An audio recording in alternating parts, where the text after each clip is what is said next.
A winter's daydream. And we are back.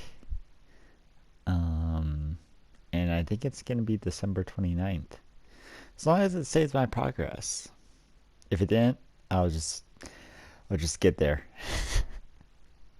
I can get there manually. Oh no.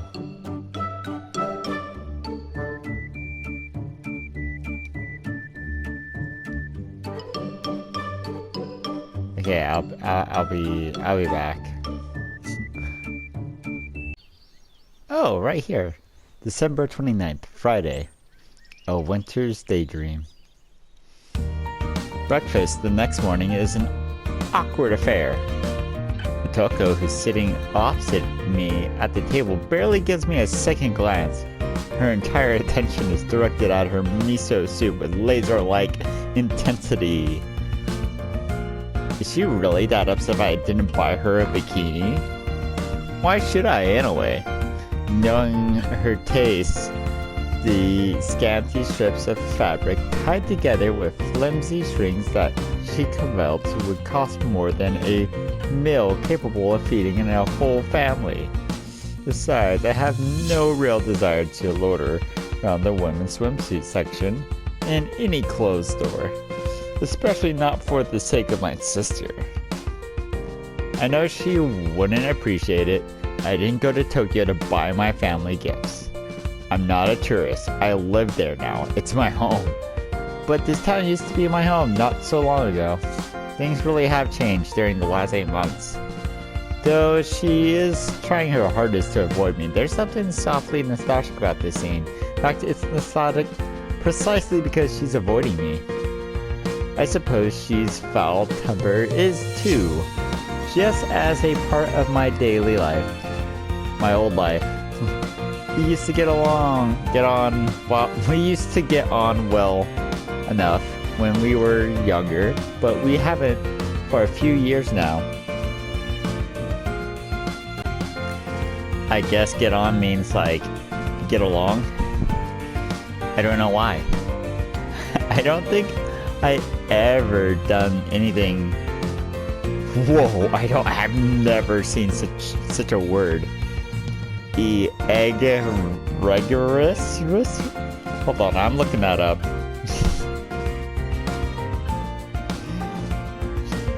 Because I don't know if you guys know what that word means, but I have no idea what that word means. I've never seen such a word. What is that E word? Okay, Greg. Oh my goodness, that's a real word. Egregious.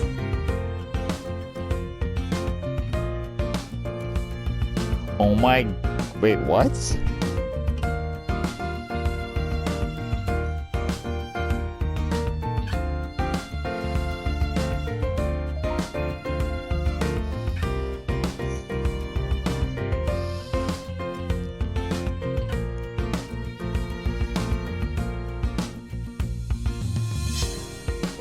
Oh, that means like an incredibly bad, like it just means incredibly bad. So I don't think I've ever done anything incredibly bad, terrible to her, other than call her the wrong name from time to time. Makes that most of the time. So it's just like that E word, egregiously. It means like just tremendously bad, like outstandingly bad. But then putting terrible right after it, I don't know if that's correctly used. Anyways, the point is, new word, just learned it, and we'll continue. Still pondering, I fish a cube of tofu out of my miso soup and pop it between my teeth. It's smooth and silken, and I'm imbued with dashi stock and has a deeper, richer flavor than any tofu I've ever tasted. Mom watches me I'm going to sneeze. Mom watches me, expectantly, a small smile on her face. How is it, dear? Really good. It's great. It's really great. I returned her smile with one of my own. Have you gotten better at cooking? Oh, stop. You're trying to flatter me. Well, maybe. If you keep it up, you'll get seconds. You see if you don't. That was the general idea, yes. When did you become such a smooth talker? Being in the big city must have taught you a thing or two about flattering the ladies. Oh, please, I'm no lady. I'm old enough to be his mother. Ugh, gross. Get a room, you two. That's the most I've heard from her during the past 20 minutes. I swear, being with her is like trying to squeeze blood from a stone. But at least stones can pull faces and call you gross. Or can't. Not even the stones in the mythological land of Tokyo. I'm so confused about everything. So, do you want another helping of miso soup? Yes, please. I'll hold out my bowl, and Mom takes it off to the counter to fetch my top. And what about the rice? Do you have enough? Well, I guess a little more can't hurt. That's right, you're still a grown boy. You need to eat to keep your energy up, especially now you're back home. Sometimes I worry about you in the city. I don't know if you're eating enough or eating the right things. I think he's been eating more than enough, Mom. I mean, look at him. What do you mean? Isn't it obvious? You're going to end up like that if you're not careful. Well, it's about time he started taking after me. I've always thought he was too skinny. Oh, don't you worry. He's looking more and more like you by the day. Stop being stupid. Cut it out. But my little sister. When she was being silent, being a part of me wished she would say something. But now she opened her mouth and I want nothing more than her to keep it shut. There are a handful of things in the world that should never be open, no matter what. First thing is sealed off entrance to Inanami's tomb. The second are tubs of my grandmother's homemade natto sauce. The third is Otaku's mouth. Mom's hands me my bowl of miso soup, and now filled with the brim, changes it for my half-finished bowl of brown rice. She goes to the rice cooker good-naturedly, and she hums while she scoops more rice into my bowl, then returns it to me with a smile. Here you go. Thanks. I try to sound aesthetic, but my good mood has been waned. I poke out a cube of tofu. It bobs like a rubber duck in a bathtub. I know she's trying to get at me. I don't want to give her the satisfaction of waiting, but now it's impossible for me not to feel self-cautious. Have I really put on weight? I don't think I look any different than I did 8 months ago. But she's forever pouring through fashion magazines and peering at her reflection in the mirror. She probably has a better eye for looks than I do, because I have been eating out more than I used to. It's to be expected, really, when there are many restaurants and fast food places in Tokyo. I live next to a McDonald's that's open 24/7. Scarfing lukewarm chicken nuggets at 3 in the morning while working on an essay 2 later. Oh, I thought you said you were hungry. Why are you picking at your food like that? I'm fine. Fine, he says. You're going to look like that little yellow monster if you're not careful. Is that such a bad thing? I've always thought he was pretty cute. I mean, his version from the first game with the round, chubby belly. Hey. She kicks the leg of my chair beneath the table. That's Otome to you. Her kick upsets the table and my full bowl of miso soup splashes all over the table and onto my lap. Uncomfortably hot, I hiss beneath my breath. Otaku, be more careful.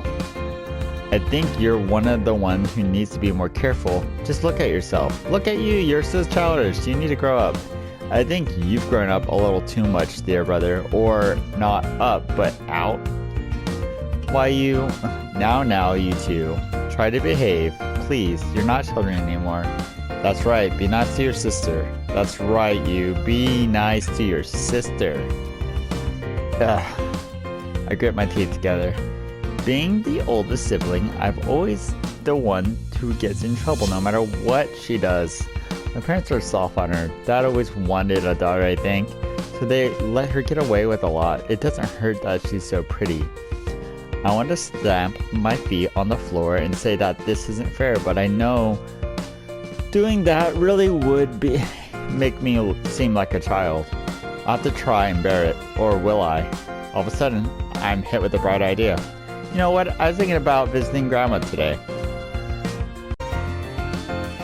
Huh? Why? Why would you do a stupid thing like that?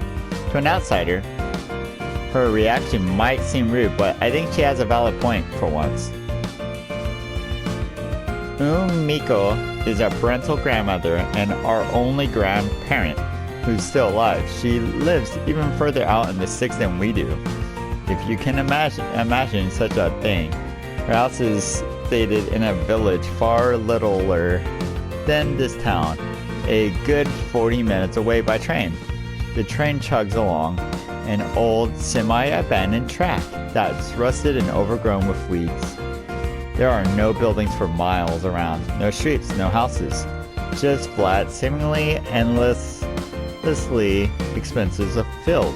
I think about 300 people call my grandmother teeny tiny village home. I'm surprised it hasn't been bulldozed to make room for a highway yet, but maybe the planner in the local government doesn't even know that the village exists. It's so out of the way. More birds live there than people, building their nests in the holy roofs of abandoned houses. I used to hate our family visits to Grandma when I was little, but now I'm starting to think that the peace and quiet of the countryside would be good for me. It'll certainly be more peaceful without her around. I'm being serious. I haven't seen Grandma in a while, and if I let this moment slip by, who knows when I'll get the next chance. I don't understand why you want to take this chance. We had to go there this summer and it was so boring. I got bitten to death by bugs too. Well, you know how it is. She's getting on in years and I want to see if she's well, just in case. You don't need to worry about my mother. She's a tough old bird, tough as they come. I know, but it really has been a while. Weirdo. Well, I think it's a nice idea. Mako always been fond of you, and she's only been to Tokyo a few times in her life. I'm sure she'd love to hear how you've been doing at the university. Then I'll go and call her right now. Yes, you do that. But do you have any idea when you'll be coming back? I'm not sure yet. It takes a while to get out there, and the train and buses don't run very often. Maybe you'll get cancelled. They'll all get cancelled, and then you get stuck up in the mountains for months and months. Why does she sound so pleased about that prospect? If that happens, I'll change my name to Heidi and start rearing goats. She snorts and rolls her eyes, but doesn't add any further comment. That is, if a mumbled freak under my breath counts as further comment. Just don't stay with your grandma for too long. You want to spend time with you too. Don't forget it. It's almost New Year's. We need to visit the local shrine together as a family. That's what we always do, isn't it, dear? That's right. New Year's wouldn't be the same without you. I know my mother's a fun old woman to be around, and she's always doted on you. But don't let her take up all your time. Don't worry, I'll be gone a day, 2 days at most. That's what you say, but all your days are precious. You're my one and only son, and I really have missed you. And I'm Grandma's only grandson. I'm sure she missed me too. More than she has at any rate, than her at any rate. My little sister's reclining in her chair, chopsticks in her mouth, pushing a piece of tofu from one side of her cheek to the other. When she sees me looking, she scowls and turns her head away. I thought little sister was supposed to respect their older brothers. Why did I have to get stuck with her?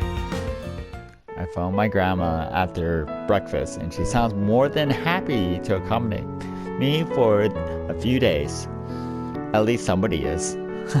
Luckily, I don't have too much to pack. I was so tired after dinner last night, I didn't have time to take out all my belongings. I retrieved my bag from my bedroom, then make my way downstairs. Tama is meandering about in the entrance hall by our shoes. She sniffs my Snickers curiously, her pink nose twitching, her head cocked to one side. Maybe my scent has disturbed her. Cats are incredibly territorial, and it has been 8 months since I came back here. Do I smell unfamiliar to her now? Maybe she thinks I'm a stranger. Oh well, Tama never liked me anyways. Shoo, shoo. I wave my hand in Tama's direction. She hisses, scampering off the hall. Her tail is stuck up in the air like an aerial. Stupid cat. I take a seat on the stairs and slide my shoes onto my feet. You could act a little nicer to me, you know?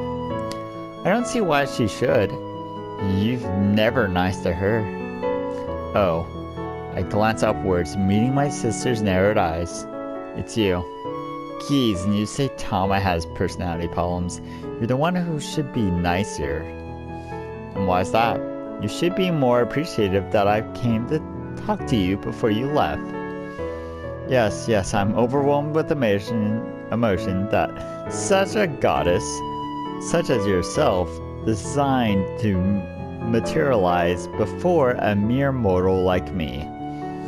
Quite literally, too. I didn't hear her footsteps as she approached me. Maybe she really did materialize out of thin air. Then again, it's more likely she is so skinny her feet don't make any telltale noises as they touch the floor. Toko doesn't eat much. She picks at her food daintily, like a baby bird, and pushes things around in her bowl and on her plate, but not very much actually goes inside her mouth. Maybe she's trying to get that perfect bikini body at the end of December. Toko might not be the nicest of girls, but she can't say she isn't delicate. So why are you here? Are you going to beg me not to leave? Will you miss me after all? As if I should have known. I just came to give you this. It's so you don't starve. Toku thrusts something in my direction. It's a small lunchbox wrapped up in acutely in a pink and white spotted handkerchief. The handkerchief is tied at the top in a neat ribbon, keeping the separated layers of the lunchbox held together. It's a very sweet gesture. At least it would be if she weren't scolding, but it doesn't match my sister at all. What is she playing at? Are you really giving this to me? Well, duh, who else would I be giving it to? Ask a stupid question, I guess. Why are you sitting here, whopping? You'll let flies in. Oh, sorry, I didn't expect this. A cutely packaged lunchbox is the very last thing I'd expect from her. To hand me, unless the contents are poisoned, of course. Younger sister and TV shows are usually sweet, dotting. They worry about their older brother, fuss over their health, and make them delicious food. It's a shame these girls only exist inside the TV. My little sister is the exact opposite of all that. That's why this situation is so surprisingly. By any chance, did you make this? No. Her eyes rolled. Mom did, obviously. Oh, right. Of course. As if she would ever cook for me. I'm not sure if she can cook in the first place, though a lot can change in 8 months. Even if she could, she wouldn't waste her culinary prowess on me. She hates me. Well, thanks for giving it to me. It's nothing, Mom told me to. If she hadn't asked, I wouldn't have bothered. I figured. Now take it. She shoves the lunchbox in my hand, scoldingly. She used so much force I almost dropped it. Now get going. I'm sick of looking at your idiotic face. Well, thanks, I guess. Whatever. I rattle the lunchbox curiously with one hand. I don't know what's inside, but I can hear the sound of food sliding around, hidden from my prying eyes. What could Mom have made me for my journey? There'll be rice, no doubt. And a rolled egg omelet, too? Maybe small hamburger steaks or fried chicken? Don't check the lunchbox like that, you'll ruin it. Oh, I'm sorry. What are you waiting for? Run along. You'll miss the train if you don't. And then you'll really be stuck with me. Wouldn't that be awful? Open my mouth, ready to retort, but I don't know what I should retort with. I never seem to know when I'm with her. That doesn't really matter though, because she turns about on her heels and stalks off in much in the same manner as Tama did earlier. If she had a tail, I'm sure it would be sticking up in the air. I watch her from afar. Thank you for your concern. I can always look on the bright side. I doubt my relationship with my lovely little sister can get any worse. If you're already at rock bottom, there's no place to go other than up, right? My train journey is relatively unremarkable and would be perfectly silent were it not for the rattling the old train wheels against the track. I'm one of the only people sitting in the old juddering car. There's a woman with brown hair holding a banquet of white lilies on her lap, and a man with a young boy, his son, probably, resting against his shoulder, a stuffed bear clenched to his chest. Otherwise, the carriage is utterly deserted, just like the flat, featureless countryside that speeds past us. I stare aimlessly out the window, which are frosted over the powdered snow icing. The rice fields and the hedgerows are pure white. All the trees have been stripped of their leaves. The cool wind runs through them, making them shiver. The unused handrests sway above my head. Why are there headrests on an old train like this? Nobody needs to stand. There are always free seats available. Not enough people live around here. There aren't any houses, just fields. The handrests seem like useless expenses, rocking pointlessly to and fro with the emotions of the train. It's cold inside the train compartment, and my every exhale of air misses up the window. The young boy clutching the bear mumbles incoherently in his sleep. A strand of drool drips slowly from the corner of his mouth. This tender, gentle gesture makes me think of my mother and how she would bathe me when I was the young boy's age. She still babies me, even now, and I'm almost 20. But it really isn't the same. I'm getting older and nobody can stop the inevitable march of time. Inedible. Not edible. Oh well, you know what I'm trying to say. During the long journey, which lasts a good hour or half hour longer than it has to, I ate my lunch. Dang, is that an airplane? Okay. Mom did a wonderful job, just like usual. There's a brown rice as I expected, and accompanied with the rolled egg omelet, cherry tomatoes, crispy fried chicken, and a slice of apple. Mom used to make lunches like this for me back when I was in elementary school. If I ignored my reflection in the train window, I could almost fool myself into believing I'm a small child again. I close the lid on my lunchbox and set it on my lap. Resting my fingers on the box, I turn my head and look outside the window. I feel like I'm trapped inside a snow globe, the biggest snow globe ever to be created. And when the train finally pulls out into the station, to an unpleasant screech of brakes, a flurry of powdered snow, I almost feel remorseful. I was enjoying my journey, and I wasn't the only one. The woman with the lilies bolted her eyes wide. She was staring the knot off, clinging to her slightly crushed vagrant like some sort of talisman. The little boy with the stuffed bear jerks wide awake. Likewise, he glances about the almost empty train compartment in the abandoned train station and blinks. His eyes filled with tears, then he starts to cry. I don't really blame him. I used to feel like crying when my parents took me to this tiny village too. It's so unkept and run down. It only inspires vague and uneasy feelings of depression. Though station might be a bit generous when there's only one platform, tempers of one expectations for the village is beyond its perfectly. It's still desolate and almost entirely removed from the real world.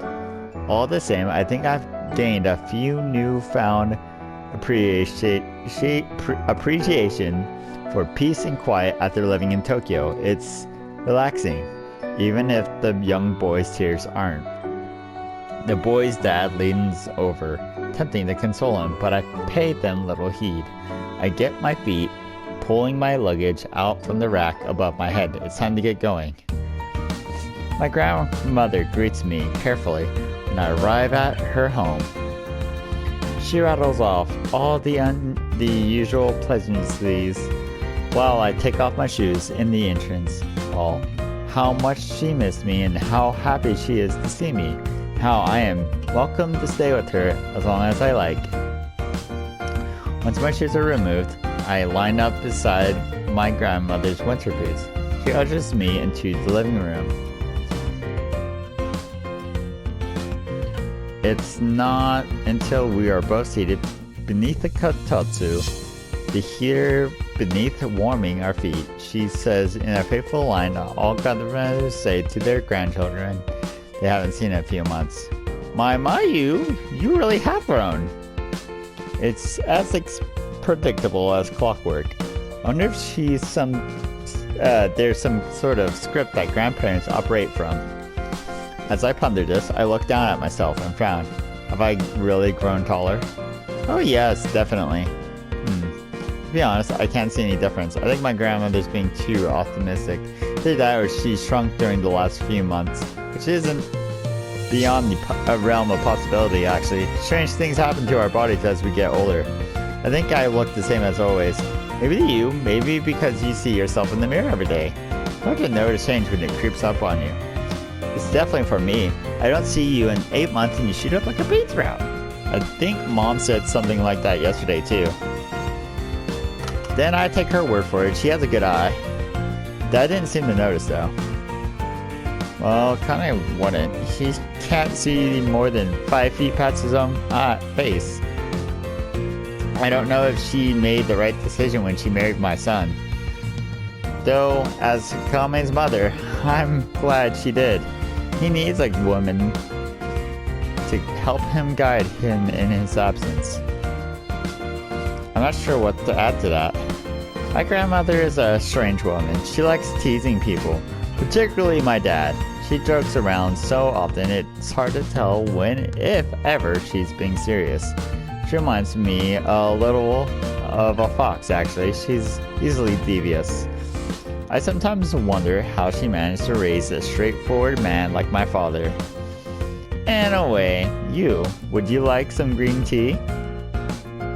Oh, don't have to. I don't want to cause you any trouble. Taking care of my beloved grandson is never any trouble. She has a point.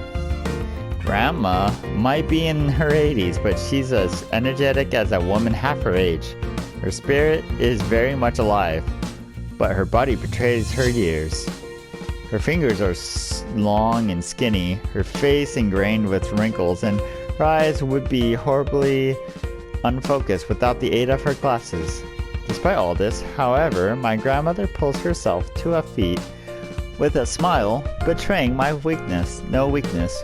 For such an old woman, her tendency are quite impressive, but I'm all worried all the same. You don't need to make the tea for me. I can always help you. I push my palm against the surface of the okatatsu. Now that will never do. Sit down. You're the guest. I see you so rarely these days. I'll get the tea for you in a moment. Well, thank you for your hospitality. You don't need to be so formal, dear. We're family. Sorry. And you don't need to apologize either. I catch myself before I make the same mistake twice. My grandmother smiles fondly. You really are Hasako's son. She's very polite too. A model woman, in fact. I think you're more like her than my Kaname. Is that a good thing? It is what it is. No matter who your parents are, you're still at the end of the day. Right. So the tea. You like green tea, don't you? You'll have to forgive my poor memory, but it's been a long time. Green is fine. Good. It's all I have at the moment anyway. Oh well, that's in the past. Now, would you look at me rabbiting on? I need to get that kettle brewing. Rabbiting? Is that a thing? Rabbiting? Is rabbiting like rambling? The work of a hostess is never done. And we'll continue. Next one. We'll see how we like that green tea. That green tea grandma makes.